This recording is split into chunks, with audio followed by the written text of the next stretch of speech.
Welcome to free online classes of physics with Lambor sir. So, in the previous lecture, we studied derivation of bit frequency by using analytical method. And in that derivation, we find that bit frequency, which is also called as number of bits produced per second, is equal to difference in the frequencies of superposing two sound waves. So if N1 and N2 are the frequencies of two sound waves, then bit frequency capital N equal to N1 minus N2 or N2 minus N1. That bit frequency is also called as reciprocal of bit period. And finally, we learn the applications of phenomena of bits. We come to know that there are large number of applications of beats, but only 4 applications we have stated in this lecture. So in this lecture we are explaining one application of the beat, which is phenomena of beat is used to determine speed of airplane by using Doppler radar. हे जे third application आपण state केलं होतं ते third application आपल्याला explain करायचं आहे. That means how we can measure, how we can determine speed of airplane by using the phenomena of beats with the help of Doppler radar. So to explain this application, let us first revise the Doppler effect that we have studied in the 11th standard. We studied it in detail, Doppler effect and different cases arising due to Doppler effect, and also applications of Doppler effect we have studied.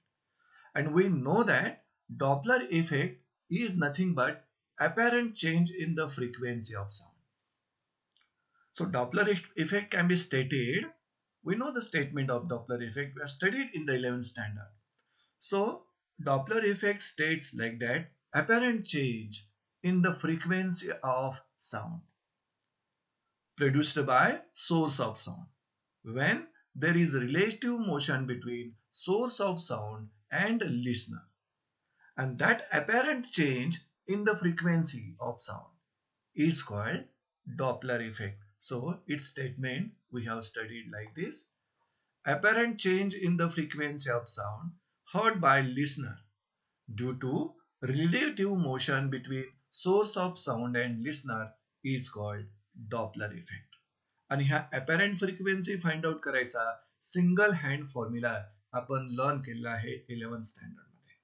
आता हा Doppler effect अजून आपल्याला detail कळावा त्याचे एक example या video मधून तुम्हाला refer करू आपण. Let us go through this video. So try to understand.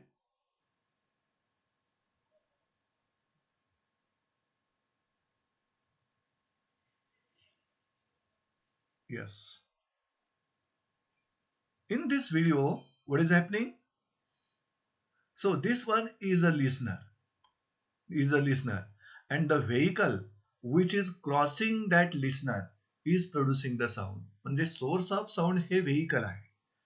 आणि ज्यावेळी vehicle is approaching towards the listener, that time this listener listens the sound of increasing frequency. आणि ज्यावेळी ते व्हेकल ह्या लिस्नर जवळ असेल त्यावेळी that listener heirs the sound of maximum frequency, and Wien that vehicle passing away from that listener, when that vehicle is passing away from that listener, that time the listener hears the sound of decreasing frequency. So let us go through the video once again.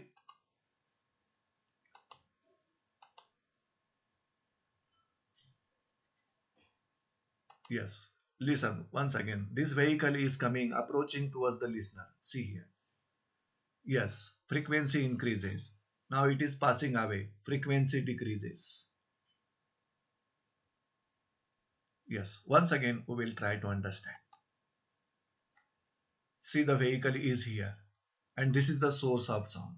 आणि listener या ठिकाणी कुठेतरी आहे, पुढे आहे तो. See, vehicle is approaching. Vehicle is approaching towards the listener. See, approaching towards the listener. The waves reaching per second increases. Passing away from the listener. Waves reaching the listener per second decreases. That means when that vehicle is approaching towards the listener, listener hears the sound of increasing frequency. And when that vehicle, that means source of sound, is passing away from the listener hears sound of decreasing frequency.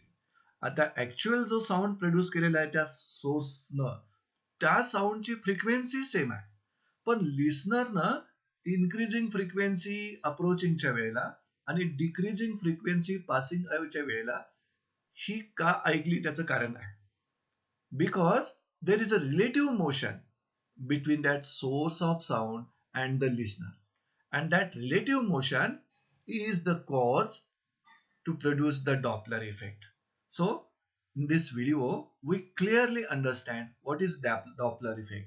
ज्यावेळी साऊंडचा source approach करतो listener कडे, त्यावेळी त्यानं जी काय अपॅरंट frequency ऐकलेली आहे that is increased, goes on increasing, and when that source of sound, that means vehicle, is passing away, is moving away from this listener, he hears the sound of decreasing frequency. दोन्ही ही frequency अपॅरंटच आहेत, कारण actual जो source आहे साऊंडचा त्यानं emit केलेल्या साऊंडची frequency कॉन्स्टंटच आहे. So in this way, from this video we can understand Doppler sound wave किंवा Doppler effect.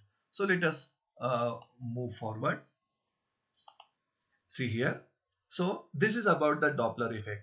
So let us learn uses of Doppler effect in our day-to-day life. आणि एकदा आपल्याला डॉपलर इफेक्ट रिवाइज झाला की त्या Doppler इफेक्टचा use करून आपण phenomena of beats च्या मदतीनं how we can determine the speed of airplane study करणार आहोत. So uses of Doppler effect in our day to day life. आपल्याला माहिती आहे first use is for the traffic speed. आपल्याला माहिती आहे जे हायवेवर ट्रॅफिक पोलीस असतात त्यांच्याकडे एक स्पीड गन असते आणि त्या स्पीड गनचा यूज करून ट्रॅफिक पोलीस एखाद्या व्हेकलचं स्पीड मेजर करू शकतात, डिटरमाइन करू शकतात to check whether that vehicle has crossed the speed limit or not. So traffic speed साठी डॉपलर इफेक्टचा प्रिन्सिपल ट्रॅफिक पोलीस कडून यूज झालेला आहे. See here, the principle of Doppler effect is used by traffic police to determine the speed of a vehicle to check whether the speed limit is exceeded or not. Second जो day to day life use आहे Doppler इफेक्टचा तो म्हणजे sonar system. See here, Doppler effect is used in sonar system, sound, navigation and ranging. आता ही sonar system सबमरीनचं speed determine करण्यासाठी use केलेली असते. So sonar works on the principle of effect of Doppler effect, works on principle of Doppler effect for determine speed of submarines, and that sonar uses sound source and sensitive microphone. या दोघांच्या मदतीनं सोनार determines the speed of submarines. This was the second use of Doppler effect. आता third जो use आहे Doppler इफेक्टचा तो medical field मध्ये use होतो डॉपलर इफेक्टचा. कुठं तर डॉपलर अल्ट्रासोनोग्राफी किंवा इकोकार्डिओग्राम ह्या ज्या सिस्टीम्स, ह्या ज्या मशीन्स डॉक्टर्स यूज करत आहेत त्या मशीन्सचं वर्किंग जे आहे based upon principle of Doppler effect. So let us go through the third use of Doppler effect. Doppler effect is used in Doppler ultrasonography and echocardiogram. म्हणजे साधारणतः heart patient जे असतात, ज्यांना हृदयविकाराचा त्रास असतो किंवा ज्यांच्या ब्लड सर्क्युलेशन मध्ये प्रॉब्लेम आलेला असतात, हे सगळं डिटेक्ट करण्यासाठी, डायग्नोज करण्यासाठी किंवा ब्लड फ्लोची डायरेक्शन आणि ब्लड फ्लोचं स्पीड आपल्याला एस्टिमेट करण्यासाठी we are using echocardiogram. So both Doppler ultrasonography and echocardiogram works on the principle of Doppler effect. Second, doctors use an analogous setup. See here, doctors use an analogous setup to assess the direction and speed of blood flow in human body and then identify the blood circulation problems. म्हणजे human बॉडीमध्ये heart असेल किंवा बॉडीचे इतर organs असतील, याच्यामध्ये blood सर्क्युलेशनचा जर problem असेल तर तो प्रॉब्लेम डिटेक्ट करण्यासाठी doctors are using the echocardiogram. आणि त्या इकोकार्डिओग्रामचं वर्किंगचा प्रिन्सिपल जो आहे तो डॉपलर इफेक्ट आहे. At the same time measurement of the dimensions of the blood vessels, म्हणजे ब्लड व्हेसलची डायमेन्शन्स मेजरमेंट करून can be used to estimate volume of the flow rate. म्हणजे ब्लड फ्लोचा रेट जो आहे त्याचा व्हॉल्यूम एस्टिमेट करण्यासाठी आपण measurement of the dimensions of blood vessels can be used. And ultrasound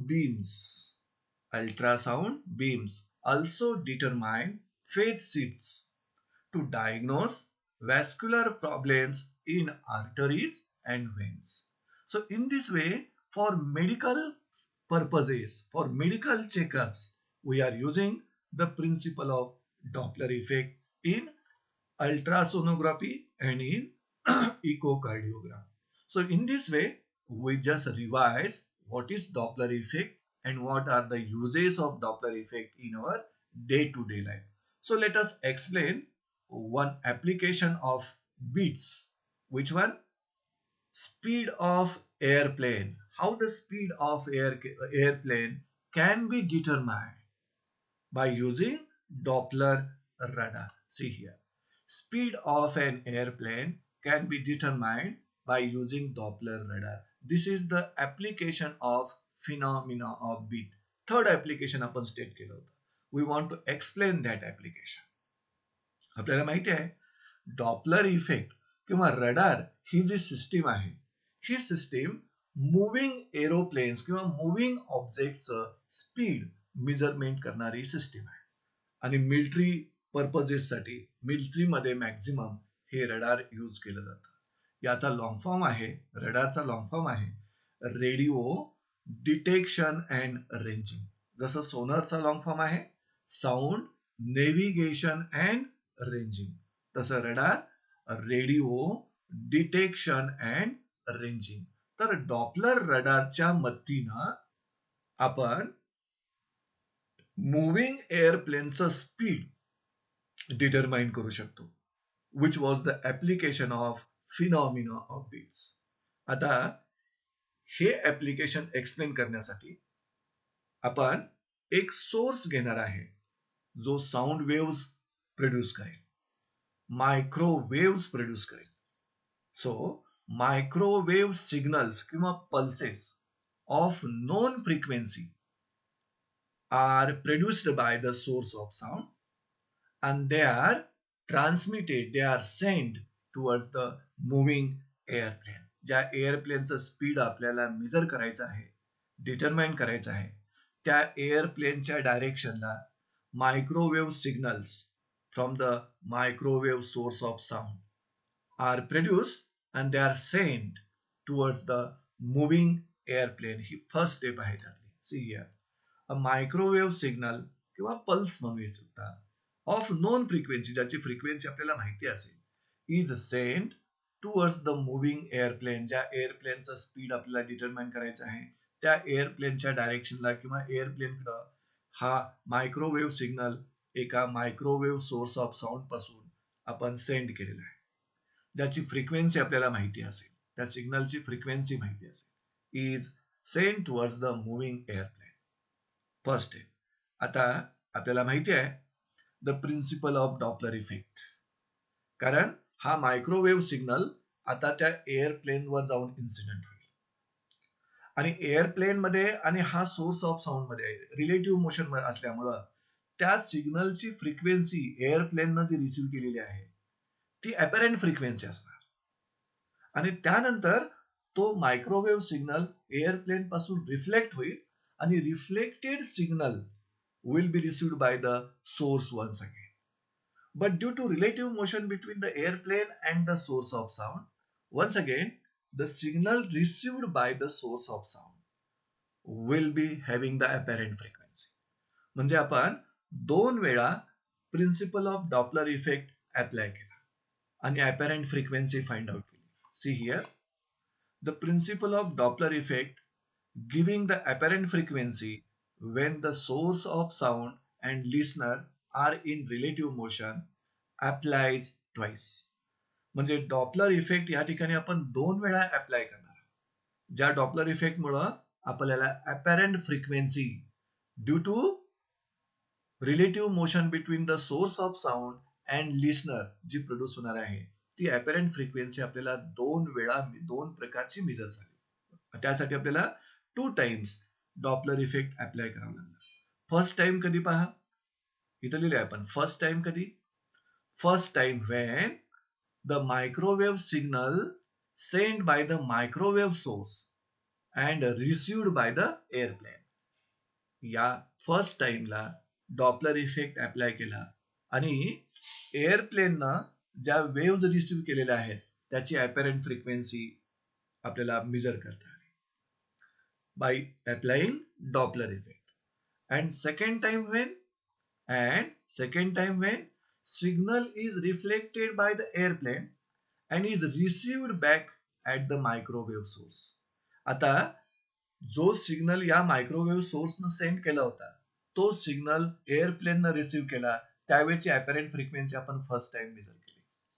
आता मायक्रोवेव्ह सिग्नल्स एअरप्लेन पासून रिफ्लेक्ट झाले आणि reflected microwave signals received back at the microwave source त्यावेळी देखील अपॅरंट फ्रिक्वेन्सी आपण मेजर केली. म्हणजे 2 times principle of Doppler effect इथं आपण अप्लाय केला आणि 2 वेळच्या अपॅरंट फ्रिक्वेन्सी आपण इथं मेजर केल्या. Are you getting this? Apparent frequency measure केल्यानंतर आपल्याला माहिती आहे ह्या ज्या अपॅरंट फ्रिक्वेन्सी आहेत मायक्रोवेव्ह सिग्नलच्या यांच्या फ्रिक्वेन्सीमध्ये स्लाइट डिफरन्स असणार आहे आणि त्या आपल्याला अपॅरंट फ्रिक्वेन्सी का मिळाल्या? कारण इथं जो साऊंडचा सोर्स आहे आणि एअरप्लेन आहे या दोघांच्या मध्ये रिलेटिव्ह मोशन असल्यामुळं एअरप्लेननं जो सिग्नल रिसीव्ह केला त्याची अपॅरंट फ्रिक्वेन्सी मेजर केली आणि reflected signal from the airplane received back at the microwave source त्याची अपॅरंट फ्रिक्वेन्सी मेजर केली आणि या दोन अपॅरंट फ्रिक्वेन्सी मधला जर डिफरन्स तुम्ही फाइंड आउट केलात तर तुम्हाला बीट फ्रिक्वेन्सी मिळेल, number of beats produced per second, कारण दोन्ही सिग्नलच्या फ्रिक्वेन्सी मध्ये स्लाइटली डिफरंट असणार. So the phenomena of beats arising due to the difference in frequencies of signal produced by the source and received at the source after reflection from the airplane. म्हणजे जो signal सोर्सनं produce केलेला आहे त्याची apparent frequency आणि जो signal source of साऊंडनं receive केलेला आहे त्याची अपॅरंट फ्रिक्वेन्सी ह्या दोघांच्या मधला difference gives rise to phenomena of beats आणि we get number of beats per second म्हणजे बीट फ्रिक्वेन्सी आपल्याला तिथे मिळेल आणि using that beat frequency that allows us to calculate the speed of the airplane. So in this simple manner म्हणजे इथं एक तुम्हाला मायक्रोवेव्ह सिग्नल प्रोड्यूस करणारा सोर्स लागेल साऊंडचा आणि मुव्हिंग एअरप्लेन लागेल. मग या सोर्स पासून microwave signals of known frequency तुम्ही सेंड करा जे त्या एअरप्लेन वर जाऊन इन्सिडेंट होतील त्यावेळची अपॅरंट फ्रिक्वेन्सी मेजर केली आणि एअरप्लेन पासून रिफ्लेक्ट झालेले signals which are received by the microwave source त्यावेळची अपॅरंट फ्रिक्वेन्सी मेजर करा. या दोन अपॅरंट फ्रिक्वेन्सीच्या डिफरन्स जो असेल that will produce the phenomena of beats which will give you the beat frequency and from that beat frequency we can calculate speed of the airplane. So this was the third application of phenomena of beats which was used to determine speed of airplane by using Doppler radar. म्हणजे Doppler effect आणि बीट्सची phenomena ह्या दोघांचा use करून आपण एअरप्लेनचं speed determine करू शकतो. So in this way we explain one application of the phenomena of beat. Which one? Phenomena of beat is used to determine speed of airplane, but by using Doppler radar. Okay, so let us discuss one more activity. See here, one more activity which is based upon phenomena of beats. आता या activity मधून formation of beats किंवा production of beats हा concept अजून तुमचा clear होईल, त्यासाठी ही activity आपण डिस्कस करतोय. तर त्या ऍक्टिव्हिटीची जी प्रोसिजर आहे यामध्ये आपल्याला दोन ट्युनिंग फॉर्क सेम फ्रिक्वेन्सीचे घ्यायचे. इथं नंबर ऑफ बीट्स किंवा ट्युनिंग फॉर्क फाईल करणे किंवा ट्युनिंग फॉर्क लोडिंग करणे, त्यांच्या फ्रिक्वेन्सीमध्ये फाईल किंवा लोडिंगचा फरक, या सगळ्यांचं डिस्कशन होणार आहे. So in order to understand the formation of beats or production of beats in simple way we are explaining this activity. आणि त्या ऍक्टिव्हिटीच्या प्रोसिजरमध्ये फर्स्ट पॉइंट आहे, take two tuning forks of the same frequency. दोन्ही tuning fork एकाच फ्रिक्वेन्सीचे आपण select करूया आणि त्यापैकी एका ट्युनिंग फॉर्कच्या प्रॉंग्सवर आपण वॅक्स अप्लाय करूया. See here, put some wax on the prongs of one of the tuning fork. मग ज्या ट्युनिंग फॉर्कच्या प्रॉंग्सवर तुम्ही वॅक्स ठेवताय किंवा अप्लाय करताय त्याच्या फ्रिक्वेन्सी मध्ये काय बदल होतोय का त्याचा विचार करावा लागेल. म्हणजे इथं आता आपल्याकडं दोन ट्युनिंग फॉर्क सेम फ्रिक्वेन्सीचे होते, पण त्यापैकी एका ट्युनिंग फॉर्कच्या प्रॉंग्सवर आपण वॅक्स अप्लाय केलेला आहे. त्यामुळं दोघांच्या फ्रिक्वेन्सी मध्ये काय डिफरन्स होतोय का ते चेक करावं लागेल. आता पुढे काय करायचं पहा, vibrate both the tuning forex and keep them side by side. मग हे जे दोन ट्युनिंग फॉर्क म्हणजे without wax and by applying wax असे आता दोन ट्युनिंग फॉर्क आपल्या समोर आहेत. Tuning fork with wax and tuning fork without wax. ते दोन्हीही ट्युनिंग फॉर्क आपण व्हायब्रेट करूया. Vibrate both the tuning forex and keep them side by side. आता दोन ट्युनिंग फॉर्क जर व्हायब्रेट करत असतील तर ते साऊंड वेव्हज प्रोड्यूस करतील इक्वल अँप्लिट्यूडची, आणि त्यांच्या फ्रिक्वेन्सी मध्ये जर डिफरन्स नसेल तर तुम्ही बीट्स फिनॉमिना ऐकू शकणार नाही किंवा लाऊडनेस किंवा लाऊड साऊंड किंवा मिनिमम साऊंड तुम्ही ऐकू शकणार नाही.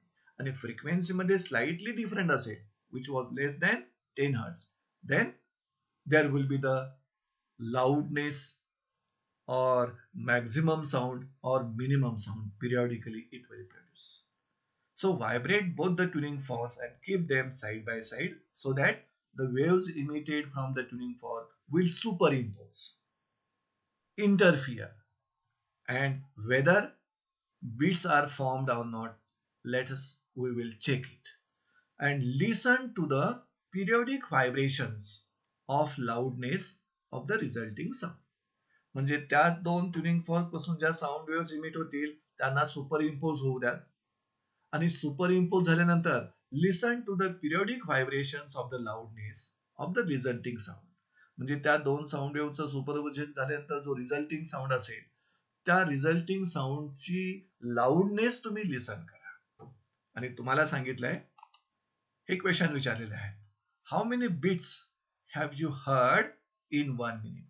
आता इतकं मात्र नक्की, ज्यावेळी तुम्ही एका ट्युनिंग फॉर्कवर वॅक्स अप्लाय करता त्यावेळी त्याची फ्रिक्वेन्सी स्लाइटली चेंज होणार. म्हणजे ट्युनिंग फॉर्क विदाउट वॅक्स त्याची फ्रिक्वेन्सी सेम राहणार, पण tuning fork with wax it's frequency will slightly change.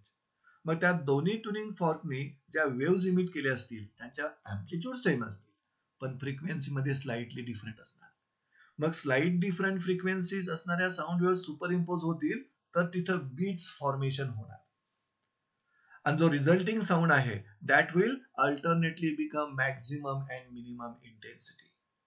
म्हणजे वॅक्सिंग वॅनिंग तिथं फॉर्म होणार. मग तुम्हाला पहिला प्रश्न विचारलाय, how many beats have you heard in 1 minute. आपल्याला माहिती आहे 1 beat consist 1 waxing and 1 waning. 1 maximum sound and 1 minimum sound forms 1 bit.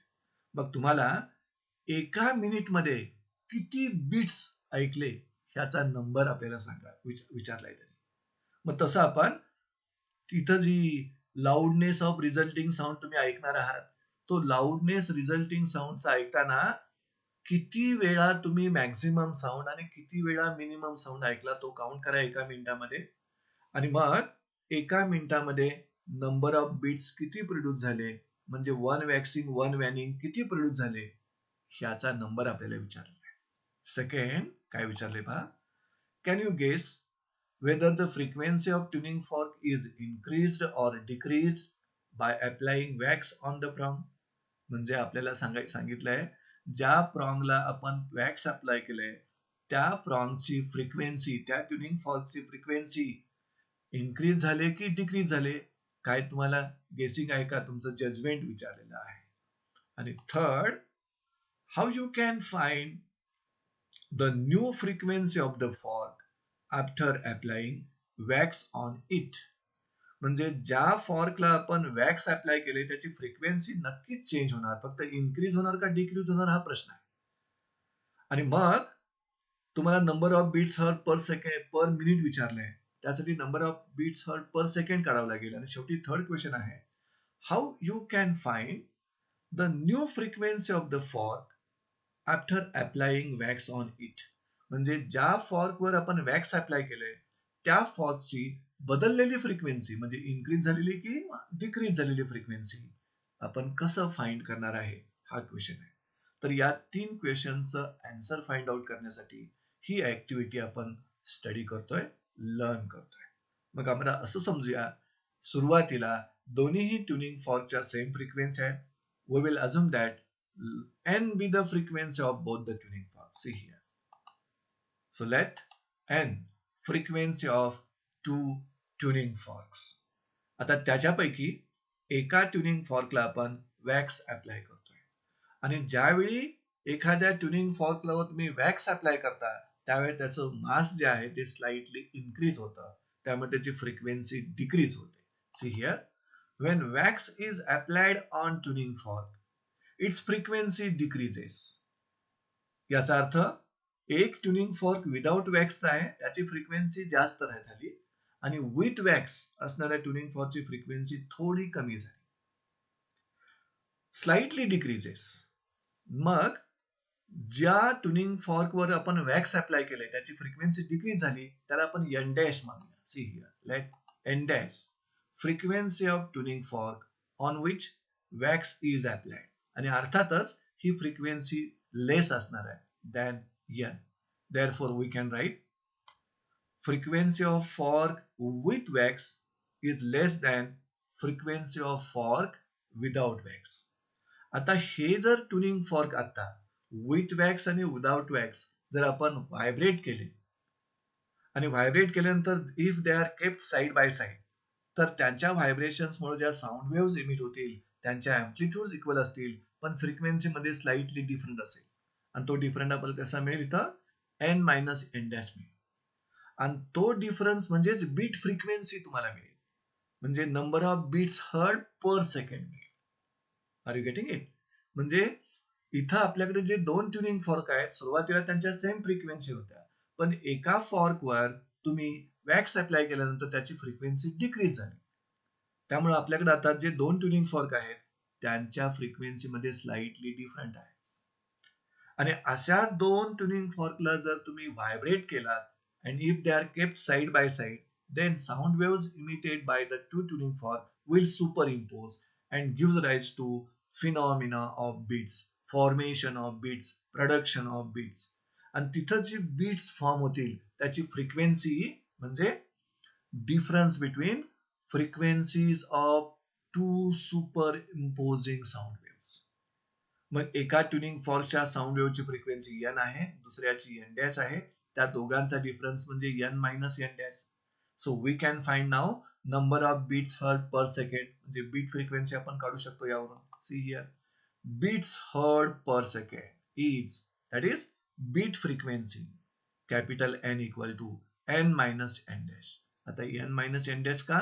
n dash is the frequency of fork with wax which is less, decrease झालेली आहे.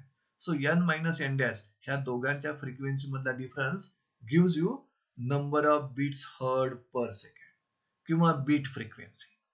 आता तुम्हाला number of beat produced per minute विचारले, मग तुम्ही याला 60 न multiply केलं तर मिळेल तुम्हाला beats heard per minute. See here, beats heard per minute is equal to n into 60, that is equal to n minus n dash into 60.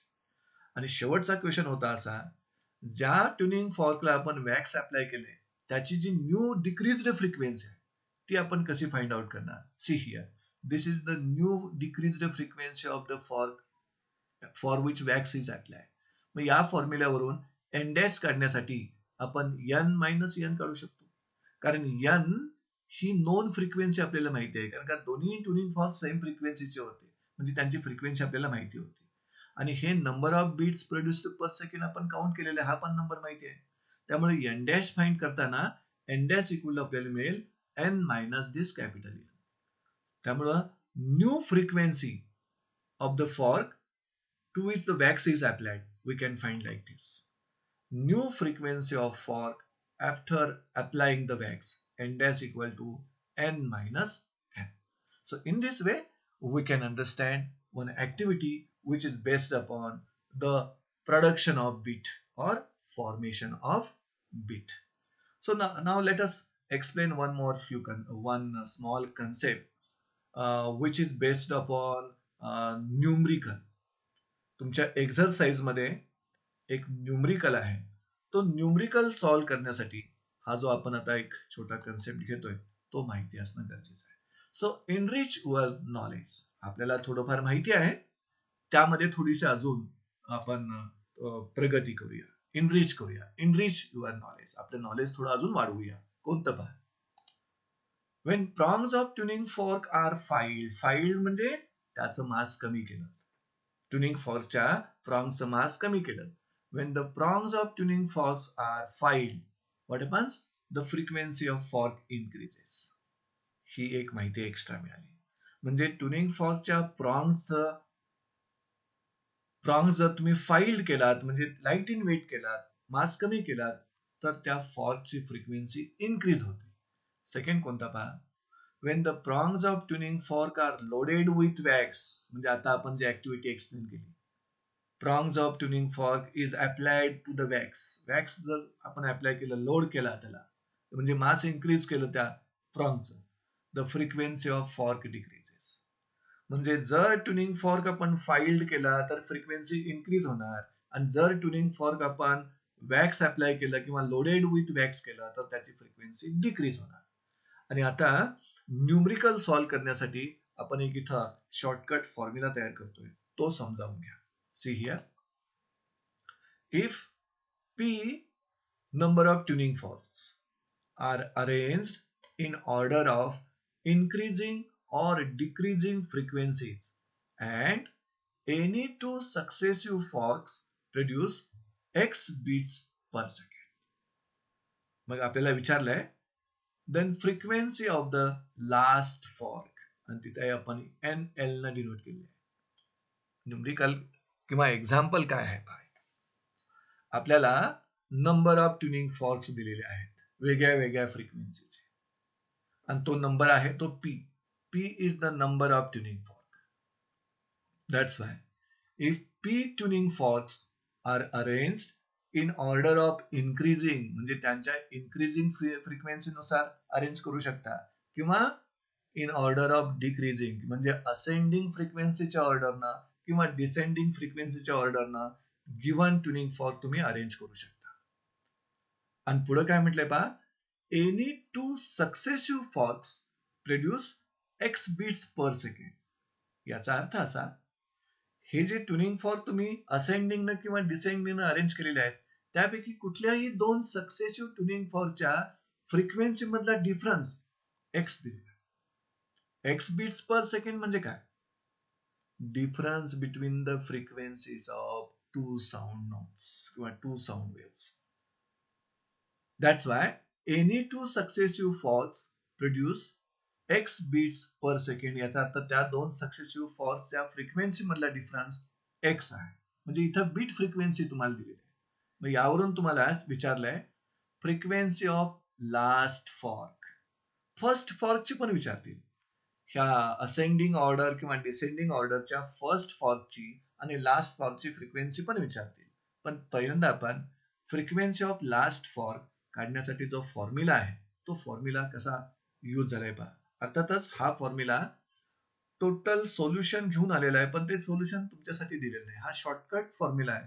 You learn it, you mind it and you by heart it. That's why you can solve the numerical in the exercise. So the frequency of last fork is given like this. NL is the frequency of last fork is equal to NF is the frequency of first fork plus minus P minus 1 into X. आता या formula मध्ये NL आणि NF कळलं तुम्हाला. See here where NF frequency of first fork, frequency of first tuning fork आणि NL frequency of the last tuning fork. आता इथं P म्हणजे काय? These are the number of tuning forks which are arranged in ascending or descending order. आणि what is X? This is the beats per second म्हणजे beat frequency.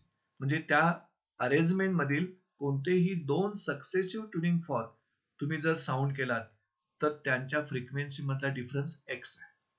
आता प्रश्न असा राहतो की इथं प्लस साइन कधी यूज करायची आणि मायनस साइन कधी यूज करायची. तर अर्थातच जर tuning fork are arranged in increasing order of frequency, ascending order of frequency, then plus sign is used.